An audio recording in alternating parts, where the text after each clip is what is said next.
This week on the Defiant Podcast, we speak with Will Warren, founder and CEO of 0x Labs, one of the largest decentralized exchanges around, as well as being one of the oldest. But before we go into 0x, we talk about the effect this bear market has had on the DEX ecosystem. How have sliding prices affected DEX volume in the past couple of months? Yeah, happy to. I think DEX volumes tend to be somewhat cyclical, same as like kind of the centralized exchange volumes. There will be some correlation, and as the crypto market goes down or something like that, there will be some volatility and volumes go up, but then they tend to fall. But I think what is exciting in what we're seeing today is that DEXs have real product market fit. There are a ton of different use cases, tokenized assets that people want to be able to access or to exchange with others. And that kind of, some of those use cases are also cyclical, like, NFT markets. There's a little bit less activity today than maybe at the heights, but there is still like real demand to be able to access and to exchange different tokens, whether they're like, fungible assets or non-fungible assets. And,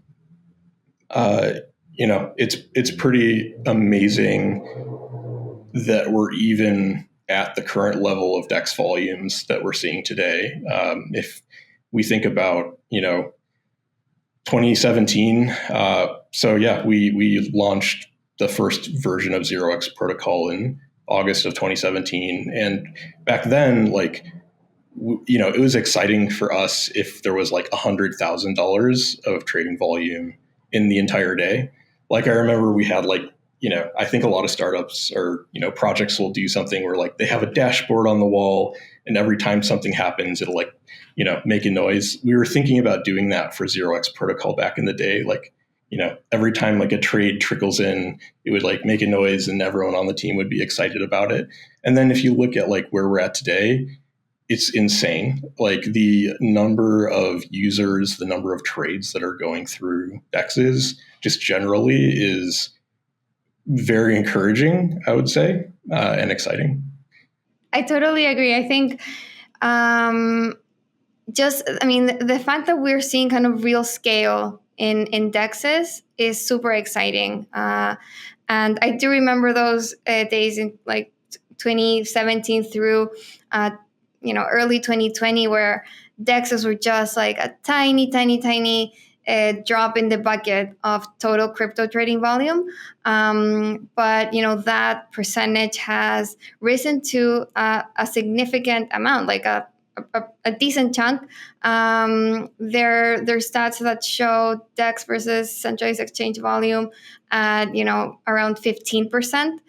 So it's definitely becoming like a force to be reckoned with for centralized exchanges, which have been traditionally just like the biggest players in crypto in general, and now DEXs are rivaling it.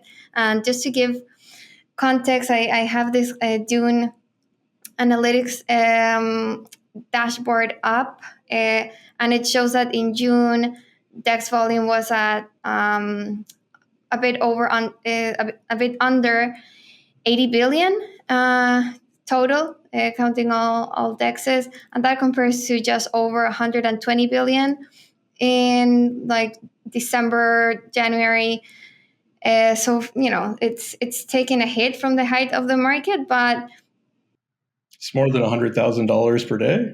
Yeah, I guess that's like it's a step in the right direction, right? Definitely, yeah. Just looking, there was like this big bump up in like end of last year, but compared to the just like all of 2020, like most of 2021 and before then, it's higher than it was. So I think you're right that that's been like a big evolution in just like the DEX story. Like there's like real users today, even in the middle of this huge downturn. But speaking of DEX versus SEX volume, it while it's it remains around 10%, it has been dropping this year. So I'm wondering, why you think this is. It's like, are people just more comfortable maybe going to a centralized exchanges in times when there's more volatility? Maybe it's like people are just like cashing out. So that's kind of what that's reflecting. Or why do you think kind of this proportion is changing a little bit? It's a good question. To give you the honest answer, I don't know.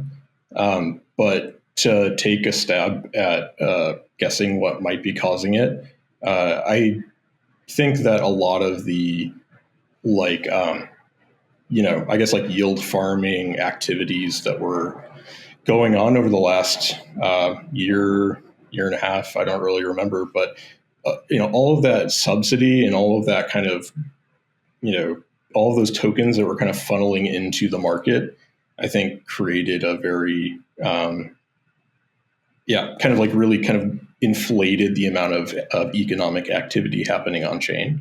And as there's like more economic activity happening, there's more people that are doing swaps on DEXs. There are more people that are like interested in getting into the pickle token because they can earn 20% interest on it. Like a lot of that, kind of is starting to cool off, and I think the entire crypto or the entire like Ethereum Web3 space is learned a lot of interesting lessons from kind of like yield farming strategies and different ways of incentivizing activity. But I think now like we're starting to go beyond it. This is maybe getting a little bit off topic, but I'd love for you to expand on that a little bit, if you could. Just what are those lessons? Like, what do you think is next after maybe yield farming and just like the kind of liquidity incentives we saw in the past year or so, especially kind of post DeFi summer, that's kind of wearing off? Like, what are lessons from that, and what do you think is kind of the next model that people are looking at? That's a good question. Well, okay, so what were the learnings from yield farming kind of DeFi summer? So my some of the takeaways that I've seen other people talk about and that like I also have observed are like a lot of projects that are launching a token, and you can stake your like Uniswap LP tokens or SushiSwap LP tokens and earn an interest rate by kind of depositing staked liquidity. Those subsidy programs they're really like growth programs that you would see at like a traditional tech company. It's like a user acquisition tool, like PayPal. I forget what the number was, but like they gave new PayPal users like $5 or $10 for signing up and getting a PayPal account. And I think that's like essentially what a lot of these DeFi summer projects were doing, is they were kind of bootstrapping not only like their project, but also their community. They were getting a bunch of stakeholders that were, excited about, maybe excited about the project genuinely, probably a lot of mercenary folks that were looking to maximize yield. But at the end of the day, it's like a lot of these projects were looking to more or less acquire users with tokens that they were emitting. And I think user acquisition is like, I think it's pretty hard, like to do it effectively or efficiently. That's my understanding. And if you look at like kind of like the customer acquisition cost versus like lifetime value of community members that aren't actually really bought into like a mission, or that like don't necessarily like believe in a project because it's going to accomplish something important for the world. They're just trying to, chase yield or whatever. I think that we basically saw that it's really hard to keep people interested and engaged in a project unless it's offering value without any subsidies. That's not to say that there haven't been projects that have used token subsidies effectively. And, there probably have been really effective campaigns. But yeah, I think one of the bigger takeaways has been that like that's not a way to build like a sustainable product that creates value for the world. Mm-hmm. Yeah.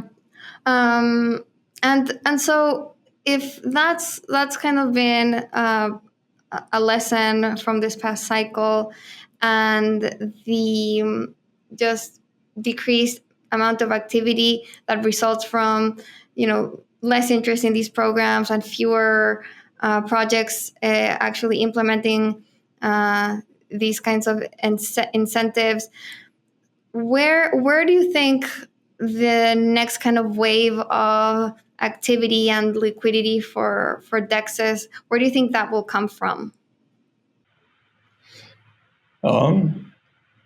Well, so internally at 0x Labs, like on our team, we talk about like crypto going through a toy phase, and yeah, like Chris Dixon, has that quote like many of the most important new technologies start out looking like toys or something like that. And I think that's very true in crypto, where the things that have found product market fit and generated a lot of interest and excitement have, a lot of it has been things that are like not necessarily changing the world. Like another quote, Vitalik said, like, Ethereum has gotten so far, some milestone was reached, but like, have we really earned it? And, meaning like, has this technology actually started making an impact on people's lives beyond, the ability to access probably very speculative and not necessarily great markets? But, so I think there will continue to be speculative use cases or interesting use cases that are real, but also maybe get really crazy and frothy. But I'm also hoping that we'll start to see adoption of stable coins and decentralized exchanges and trustless lending borrowing solutions, so that people that want to have an alternative to their local financial system, that want to be able to have access to financial services that may offer some sort of important benefit to them, whether it's economic or an opportunity to be employed by a DAO and go work on something that they would never be able to work on locally. Like those are the use cases where I think we're going to see like a slow, growth, slow, consistent growth over time. And it's going to take a lot of time for us to get there. But I think we're maybe starting to get to the point where it's becoming real. What are some of the initial kind of signs that you're seeing of this just like real world adoption or kind of use cases emerging? Like what are some of the first kind of bridges that are being raised between crypto and just like like real kind of productive use cases that are useful for everyday people? Yeah.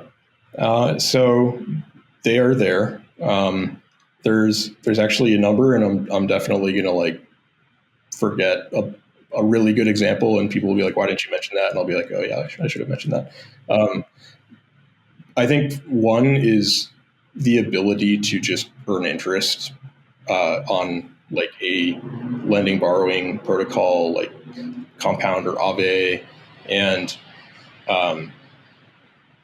like it's a peer-to-peer system where like demand for like leverage or the desire to like short a specific asset.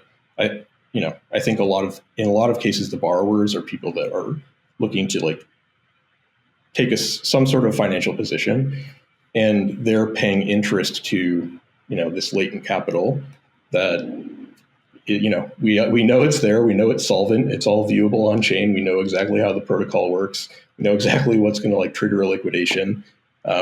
There's, no risk of, funny business going on. I think that's a huge, huge and under-realized opportunity where, if people have access to earning interest in like a relatively stable store of value, that's massive. And, we're already seeing, the interest is there. Like the total amount of crypto that's like deposited into these protocols is massive, and they've been functioning, well for years now.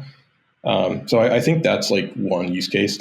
Another use case is like actually the ability to borrow money from Compound or Aave for real life uses. So say, for example, if your money is, denominated in crypto, you can't get a mortgage with that. You can't go and buy, get a loan to buy a house if your assets are in crypto. The banks don't acknowledge that as being capital that they can treat as collateral.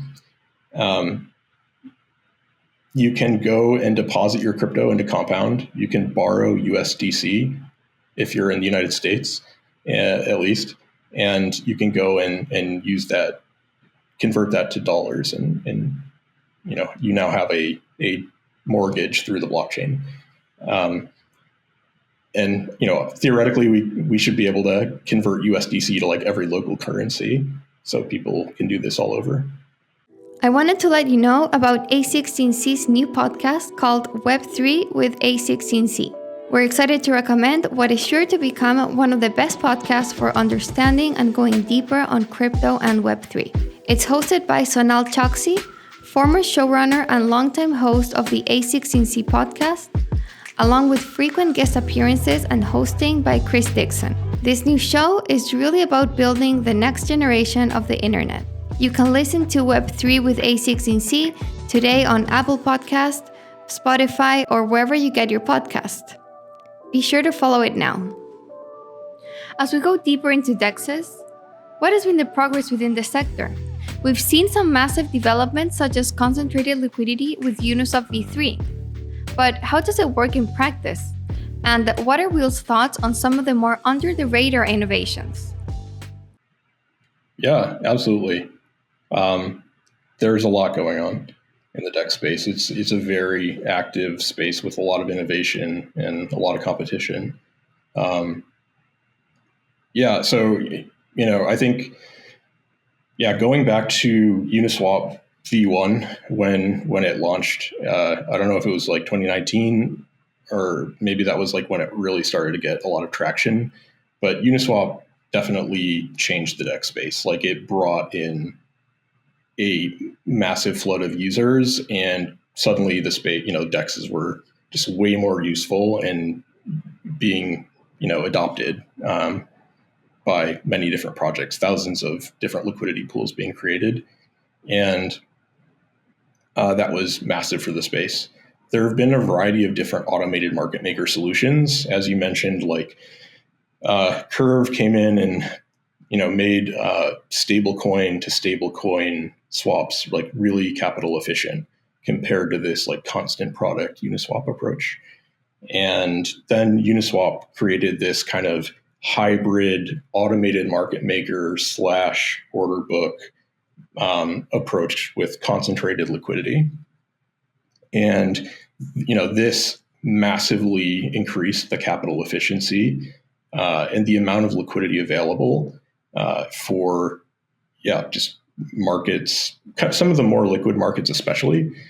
And it has also had, the effect of like being much, attracting like a much more sophisticated set of participants, liquidity providers that are able to,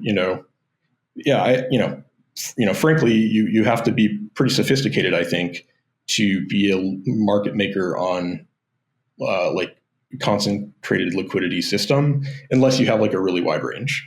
But in that case, you're, getting a lot smaller kind of portion of the LP fees being generated. So yeah, as you mentioned, it's definitely more complex and challenging for the everyday community member to say, just throw some tokens into this pool and, they're contributing in equal proportion to everyone else according to their deposits. And so, the release of Uniswap v3 with concentrated liquidity, huge. It immediately took over most of the DEX volume share. So, in a matter of months, Uniswap v3 was doing like half or more of all DEX volume on Ethereum. And it definitely brought way more efficiency to these markets. I would say getting to like where the cutting edge is, like where we are today. And there's actually been a lot of cutting edge work going on over the years, and just, not all of it has ended up kind of making it to end users. But, I think there's like the entire DEX game now is about how do we address minor extractable value or maximally extractable value, which gives, the miner who has the ability to like arrange transactions into a block. How do we, address their ability to kind of have like trading God mode and the ability to just arrange transactions in a way where they can just take, a bunch of money from those people that are sending the transactions. And it's a big challenge, but the space has gotten to the point where, MEV is kind of a mainstream topic now in the crypto space. Like it's something that is discussed quite actively. Flashbots, has offered like a private mining pool or like a private channel that kind of protects your transactions from being viewed in the public mempool and getting like sandwich attacked and front ran and all of these different MEV challenges that will kind of extract money from people trading. And so Flashbots is definitely a big step forward. Beyond that too, in terms of like how, transaction ordering, like you can have a lot more control over how different transactions are strung together with Flashbots, which is really cool. And arguably like the more like compelling piece versus like the private miner channel. CowSwap is doing batching of transactions. So if there are a bunch of people that are doing trades on a particular market and they happen to be wanting to trade the same asset or on opposite sides of the same market, instead of having both of them kind of get like, cross over the bid-ask spread, they can meet in the middle and they can both get a better price because they just happen to want to do a trade at the same time.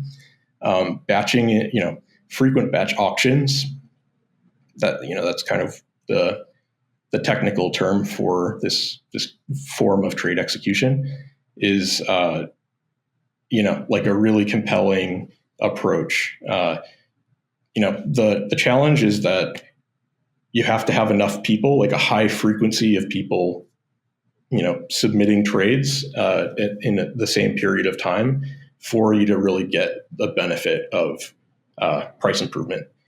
And is that related to MEV, or is that a separate like innovation? These like batch orders. They are in the same universe. Batching orders together is a way of executing trades that can potentially, provide better pricing. It can technically help with MEV or help avoid MEV that you might have gotten if you went to like an AMM versus just trading with a counterparty that wanted to trade with you at that very moment. I don't think it's necessarily eliminating MEV today, but it could get there. Okay, so the state of the art is, or I guess like a lot of the innovation now then is focused on eliminating or avoiding or minimizing MEV for traders on DEXs, and ways to do that are through flashbots using these kind of private pools. So I guess like miners don't have access to your trades before they're executed, and then like these batch orders. Is that right? Yeah, that is right. Yeah, frequent batch auctions. Yeah. But wait, there's one more amazing approach. Now I have to, of course, pitch our recently released slippage protection. So we recently launched slippage protection within 0x API. So it's a feature you can choose to turn on or off. But slippage protection is, in my mind, it's like one of the biggest developments in the DEX space that has happened in quite a while.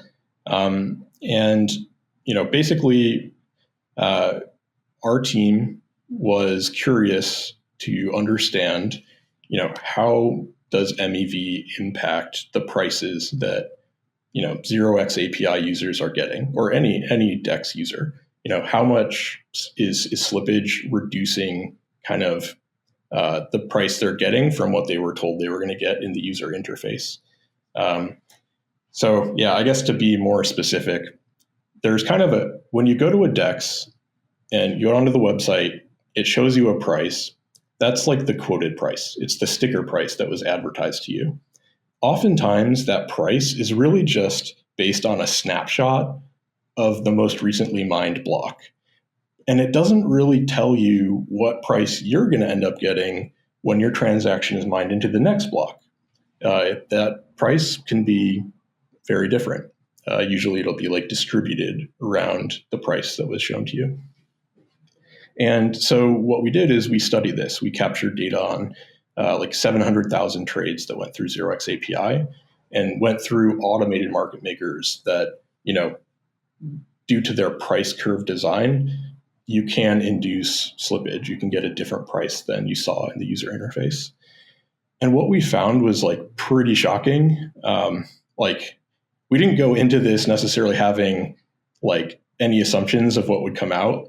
But what we found was that on average, you're, inducing like 20 basis points or more of slippage if you're trading over $100,000. And the relationship between how much you're trading through an AMM and the amount of slippage that you realize once your transaction is mined it's a linear relationship. So slippage increases with the trade size. And that was pretty shocking. If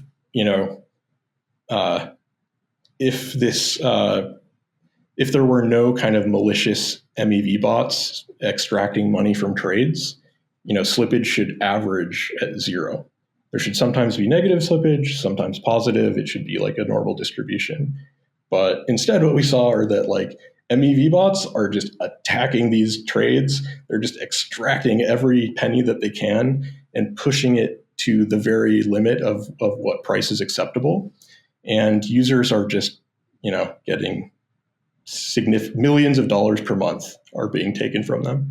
For example, $27 million was lost to MEV in the last 30 days through 0x API. The 30 days leading up to our launch of slippage protection. So slippage protection was the kind of second part to that. So we went and captured all this data because we were curious and interested. We're like, holy cow, this is a big problem. Like users are getting fleeced. And so what we did is we basically created the second part, of this solution, which is our slippage protection solution. It basically will look at, what are the amounts of slippage that are likely to be induced for a specific trade on a specific trading pair, specific trade size, and it will basically factor that into the order routing.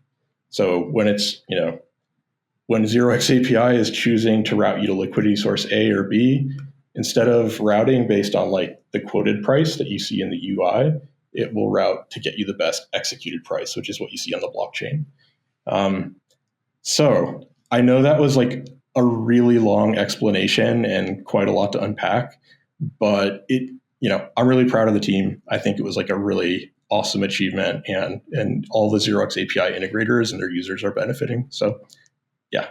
I'll start with kind of the results of that, and then I want to kind of follow up on exactly kind of how it happens. But so after this was implemented, so you said traders were losing 27 million in the last 30 days before slippage protection. So what's the effect of this been on trades? Yeah, so we just launched slippage protection last week, and so we're still gathering data, and yeah, I'm really excited to be able to show all of our integrators how much we're saving their users when we get more data coming in. But we have like a really high degree of certainty around how much slippage will be induced just by looking at historical trades. And yeah.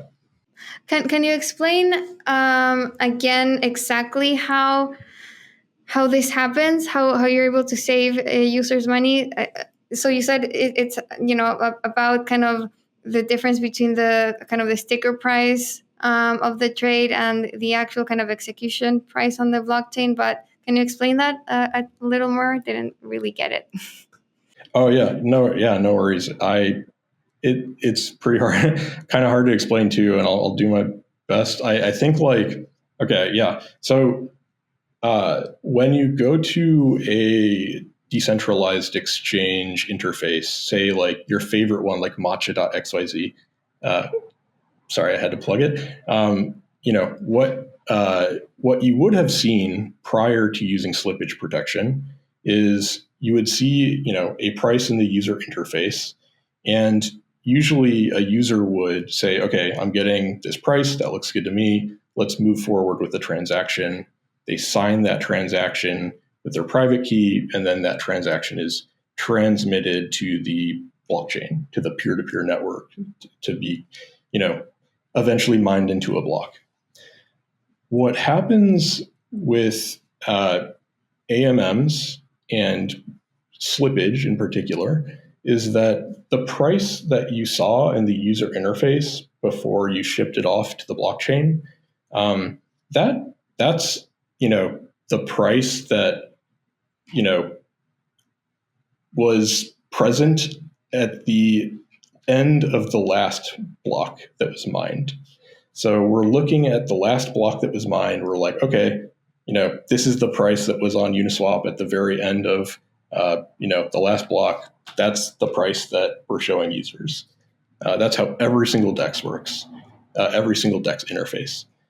And what happens is when you send your transaction off to the blockchain, other malicious participants in the network can view your transaction. They can view every transaction, and they know what you're trying to do before you do it. And so what they can do is they can do something called a sandwich attack, and they can put your trade in between two of their own trades, pushing the price up so it's a very bad price. Then your trade goes through. Then they push the price back down. And this is called a sandwich attack. The bots are on top of every single transaction where it's possible to pull this off. Like if your transaction can be sandwiched, there's going to be a bunch of bots competing to sandwich it every time. And what happens is that, like, if you look at many of these different trades and compare the price in the UI versus the price that was mined on chain, what we find is there's like a negative average, a negative, the distribution of outcomes of slippage is heavily shifted towards negative slippage. So the user's losing money on average, or they're getting a worse price on average. Does that make sense? Yeah. That part, kind of like how like MEV works, and how kind of bots get in front of trades before to take advantage of those opportunities. But then like how do you fix it? Yeah, so we simply base our routing on what will produce the best executed price on chain. So every time a user requests to trade some amount of tokens, instead of pointing them in the direction of a liquidity source that provides just the best sticker price, we factor slippage into the sticker price so that we're able to show a price that is like reliable. You are going to get what you see, and on average, you're not going to be suffering from that slippage the same way. Got it. Okay, so you're able to better determine the actual price of the trade. So traders aren't paying more than what they're seeing on the UI. Yes, exactly.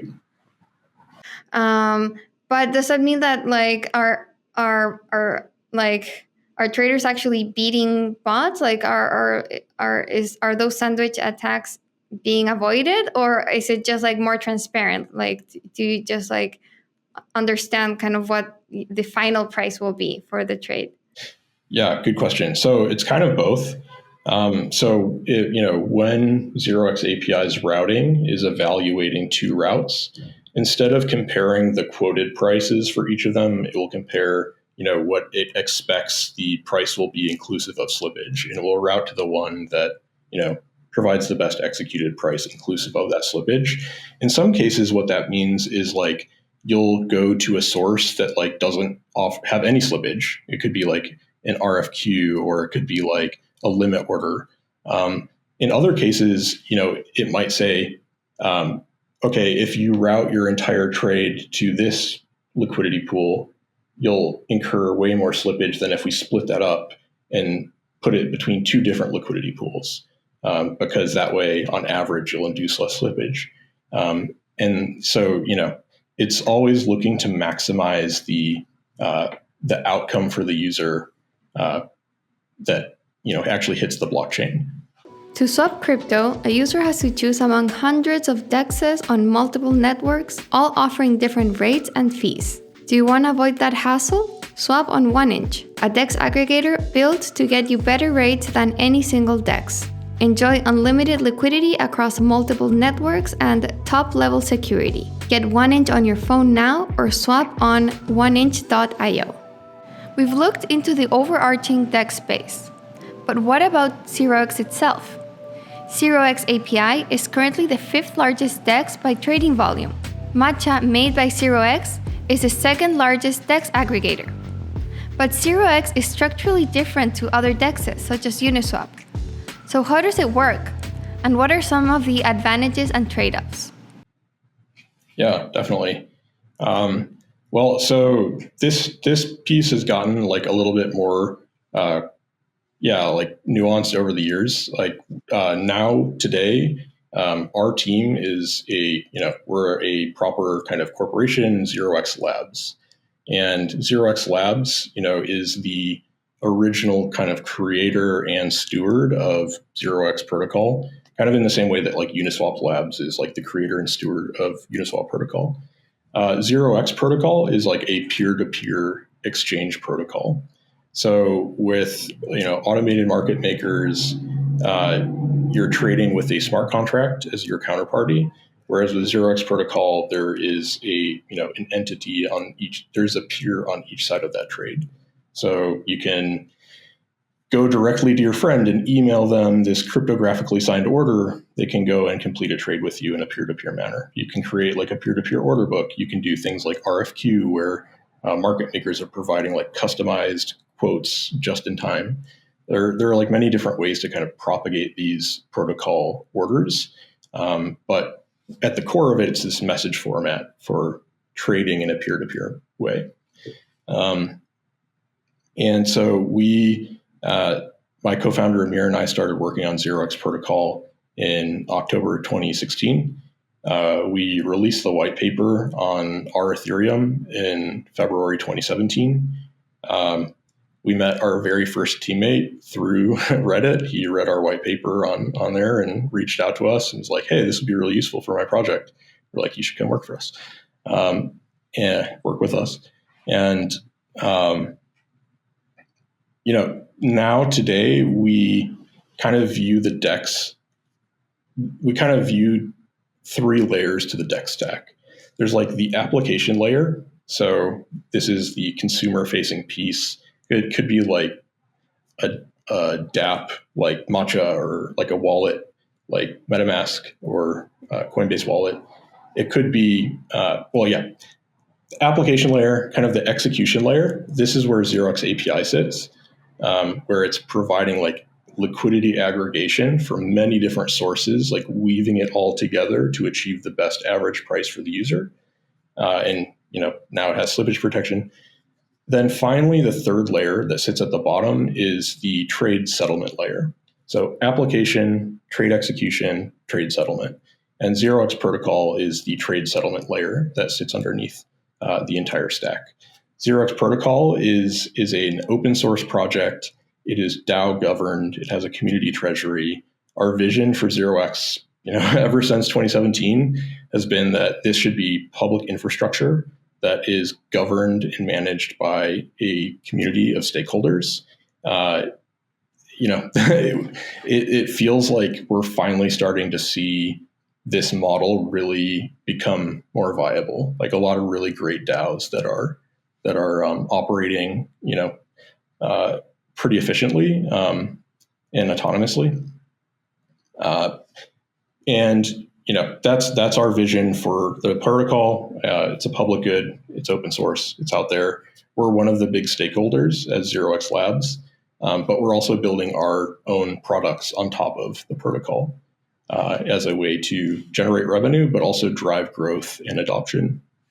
So super interesting. And okay, so on the DEX protocol level, like 0x protocol, that's where this like peer-to-peer trade messaging system lies? Yeah, that's correct. Okay. And so, so the protocol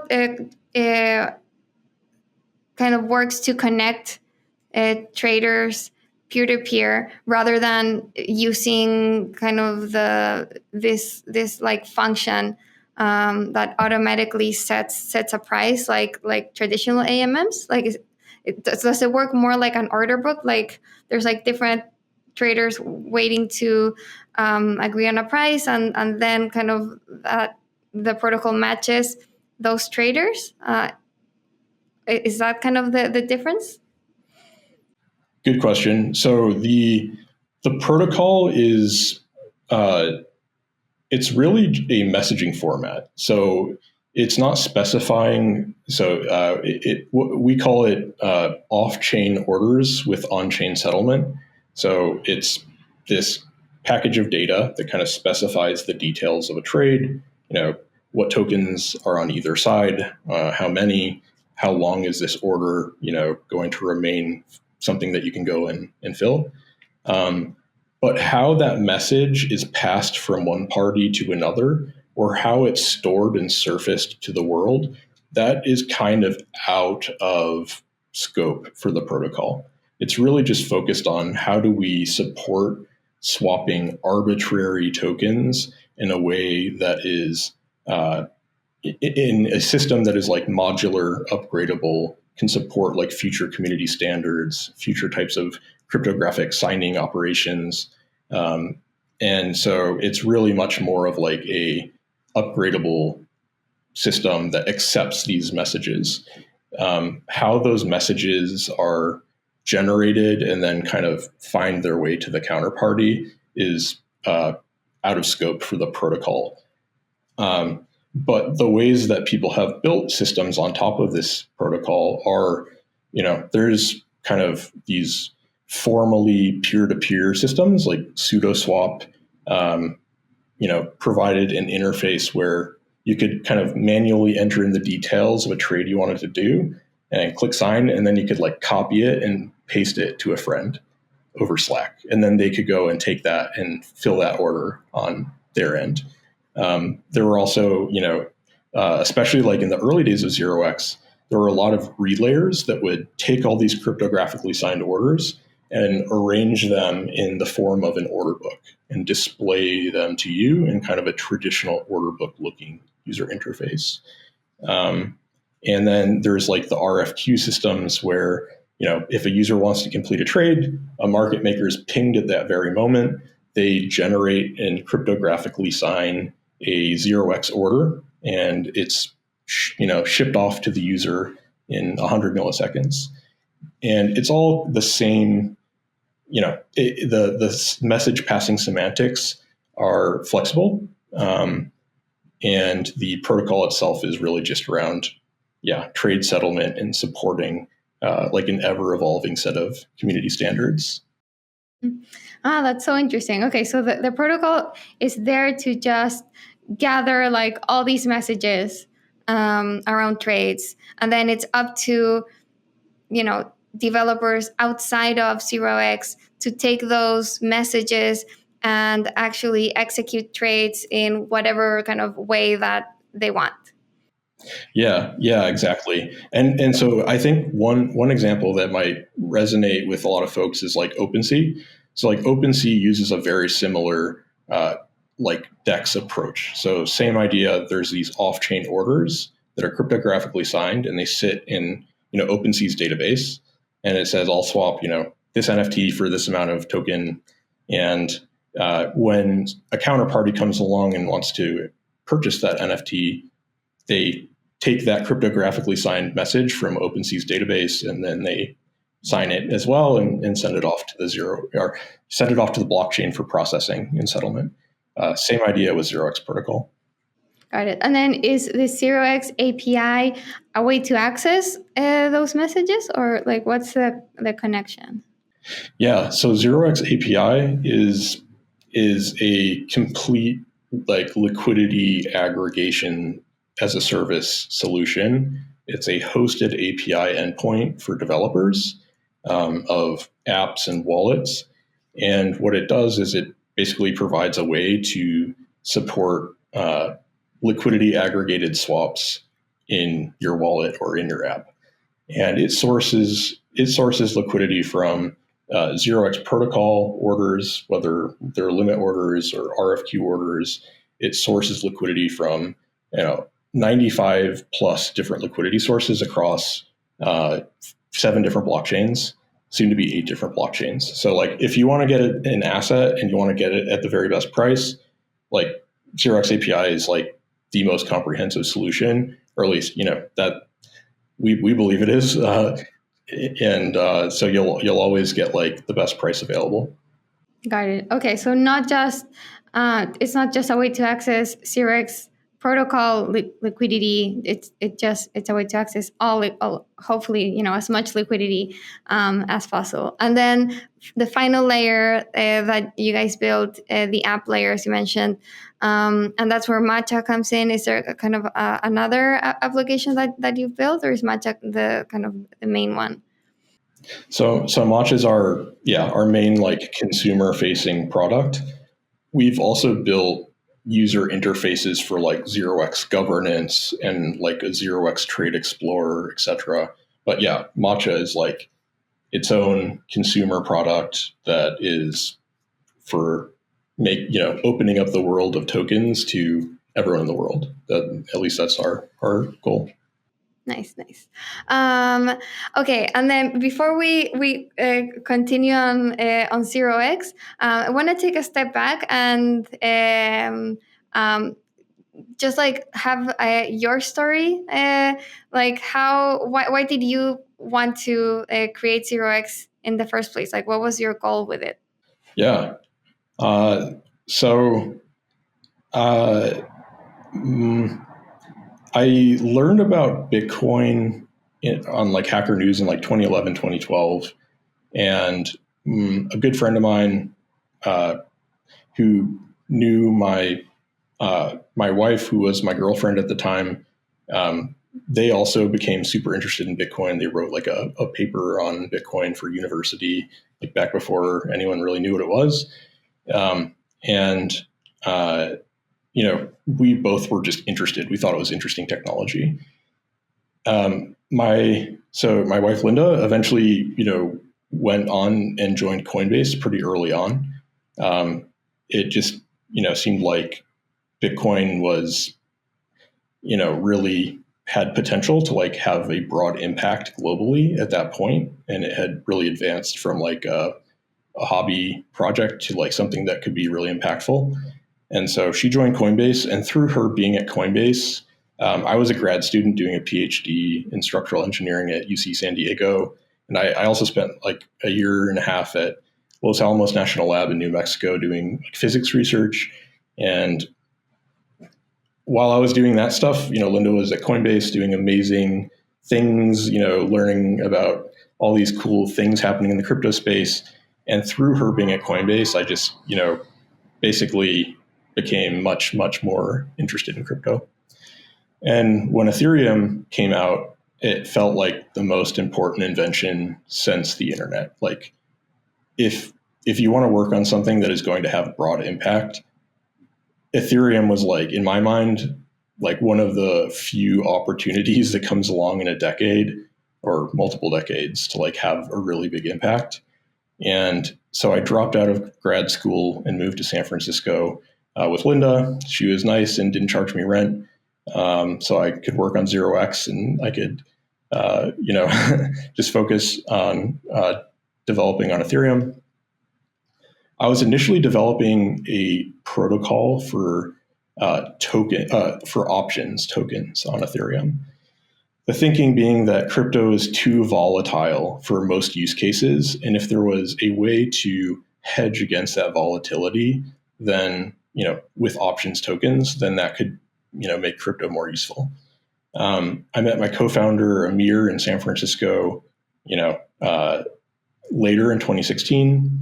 And we were introduced through our coworker, who was the one that wrote the paper about Bitcoin with Linda back at UCSD in like 2012 or something. And Amir and I, were working on this options tokens project. We quickly realized that options tokens on Ethereum would be very useless without somewhere to go and trade them. And there was no way a centralized exchange was going to support, tokens like for arbitrary, options on arbitrary tokens on Ethereum. They would support Bitcoin and Litecoin pretty much. And so it became clear that like someone needed to build decentralized markets infrastructure on Ethereum so that any token on Ethereum could be exchanged. We were working on this more so as like a proprietary decentralized exchange product that like, it would be more, a proprietary product. But as we spent more time in San Francisco with like the Ethereum developer community and met a bunch of projects, like Augur for prediction markets Gnosis, Melonport, MakerDAO, what they all had in common is that they were working on a use case that required exchange functionality. And, exchange wasn't their core focus, but it was a necessary building block. So for example, MakerDAO created their own proprietary decentralized exchange called Oasis DEX. And that was where market makers were able to provide the very first liquidity for DAI, the stablecoin. And they were building this out of necessity. Same with, Augur and Gnosis. They both required markets to trade these prediction market outcomes. And so Amir and I, became very clear to us that like there are going to be so many use cases that require exchange functionality. There are going to be billions of tokenized assets that require exchange functionality. And so instead of building a product that is a decentralized exchange, we should build an open source, public good exchange platform that anyone can build on top of and that can standardize kind of exchange functionality. And so, that was the initial vision for 0x Protocol. And yeah, now we're here. When you shop for plane tickets, you probably use Kayak, Expedia, or Google Flights. So why would you limit yourself to just one exchange when you trade crypto? To make sure you're getting the best possible price, you should use a DEX aggregator like Matcha. Matcha routes your orders across all the various DeFi exchanges on Ethereum, Polygon, Avalanche, BSC, Phantom, Celo, and Optimism to provide the best possible prices without taking any commissions. Matcha also has integrated fiat on-ramps, so you can buy directly with your credit or debit card, and uses smart order routing that splits your order across multiple liquidity sources. When looking at the roadmap, has 0x's vision evolved over time? Where will it be in 20 years? And in the medium term, what are the key milestones and projects you're aiming to roll out? Has that vision changed over time? Like, what's kind of the big, like 10, 20 year idea? Like, where would you want 0x to be? So first of all, like our mission is to like create a tokenized world where all value can flow freely. So 0x, Labs as an organization, that's our mission. We want to see a world where all forms of value are tokenized on public blockchains like Ethereum. So fiat currencies, stocks, bonds, derivatives, startup equity, video game items, airline miles, internet reputation points. Like we envision billions of different tokenized assets existing on blockchains, and that's the future that we've been working towards since the beginning. And it feels like in the last few years we've really seen like a lot of validation of this idea that tokenization is like the killer app for blockchains. It's the movement and the transmission and the exchange of value. And so, our focus has our conviction has only grown stronger in this like tokenized world. I love it. And then to start wrapping up, so that's kind of the big long-term mission. What about just the next specific kind of milestones and like projects that you're working on? I know that you recently raised a pretty large round with Greylock, I believe 70 million. So like what are you planning to do with all this cash? Yeah, we were, fortunate to get to work with a really great group of supporters. Greylock led our Series B round.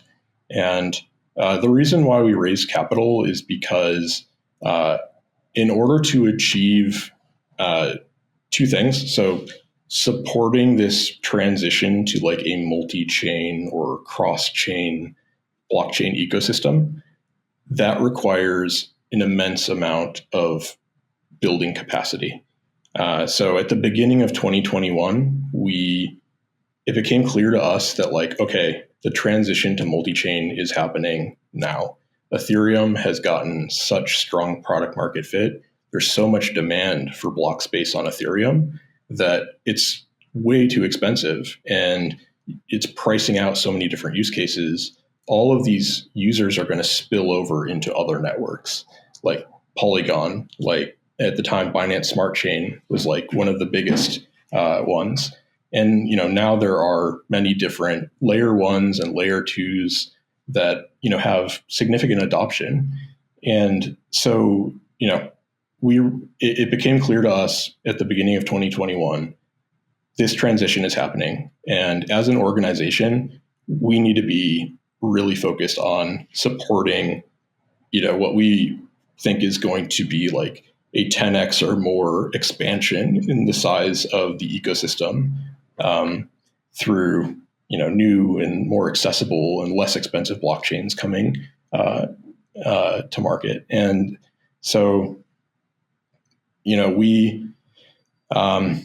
large part of why we decided to raise our Series B round was so that we could scale our existing product offering, and while supporting basically this fractal scaling and fragmentation of the blockchain ecosystem. Now instead of aggregating liquidity across 10 different liquidity sources on Ethereum, 20 sources on Ethereum, there's 7 different blockchains that we have to aggregate liquidity across. And each one of those blockchains has different tokens to support and different ecosystems to support.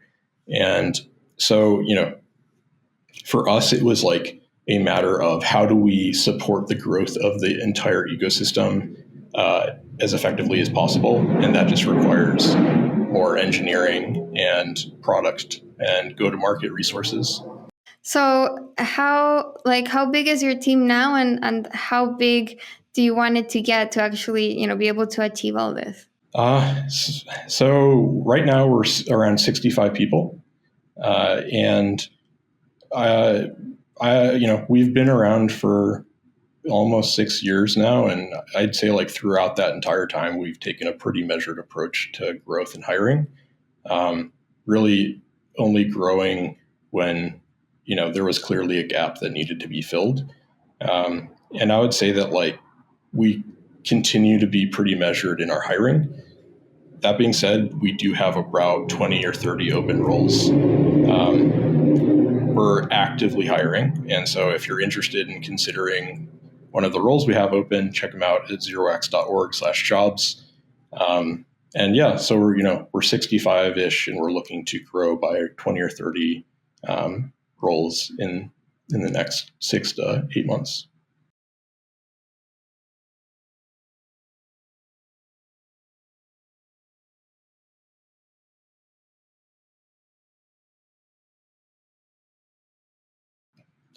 So we currently support 7 blockchains. So Ethereum, Polygon, Binance Smart Chain, Optimism, Celo, others, Arbitrum coming soon.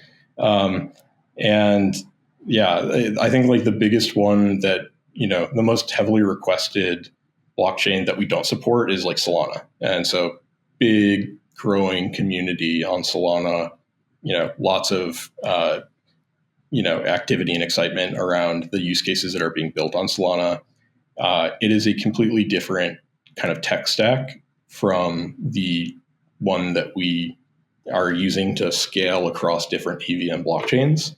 So it requires, it would require a specific technical skill set that, we're hiring for. So if, someone wants to come and join our team and help us,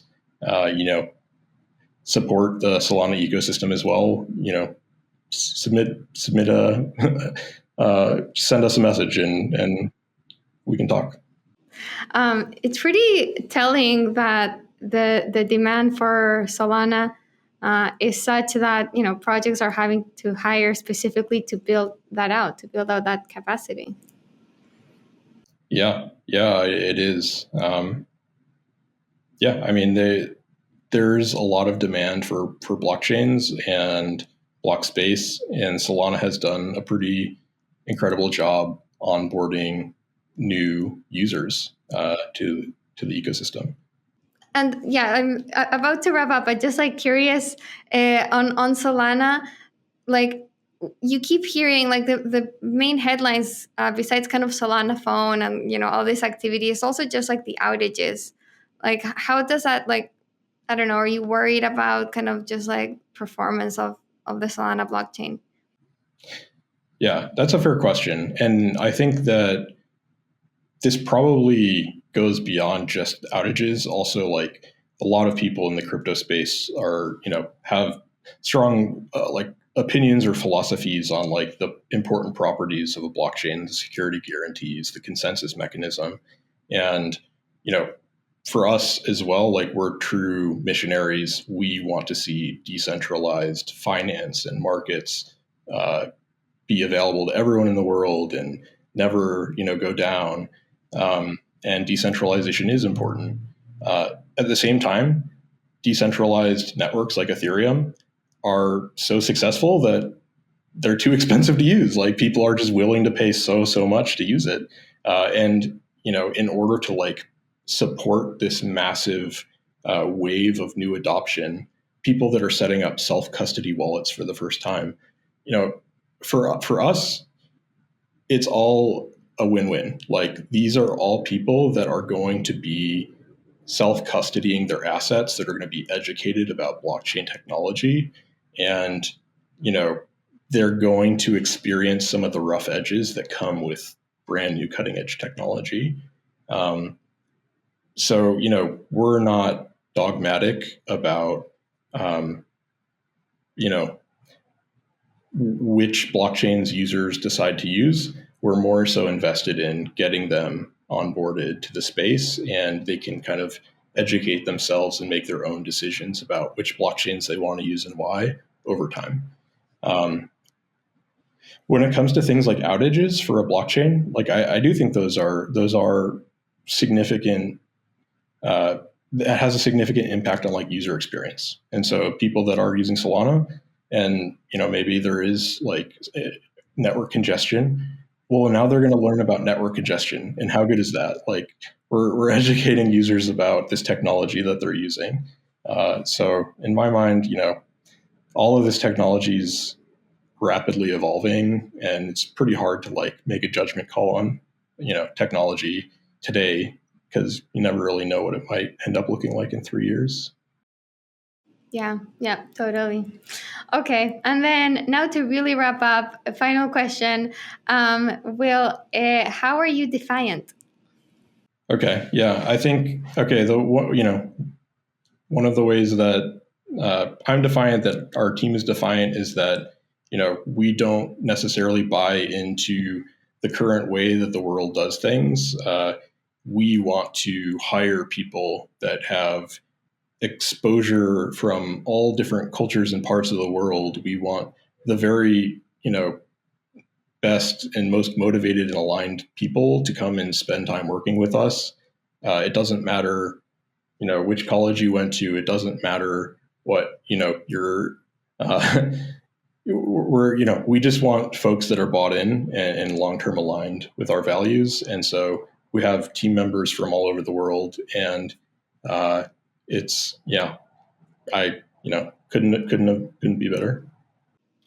So you want other defiers as part of the 0x team. Nice. Will, thank you so much for taking the time. This has been awesome. Such an interesting conversation on DEXs, on 0x, and just like on this amazing big tokenized vision for the world, which I also share. So thanks again. It's been a pleasure.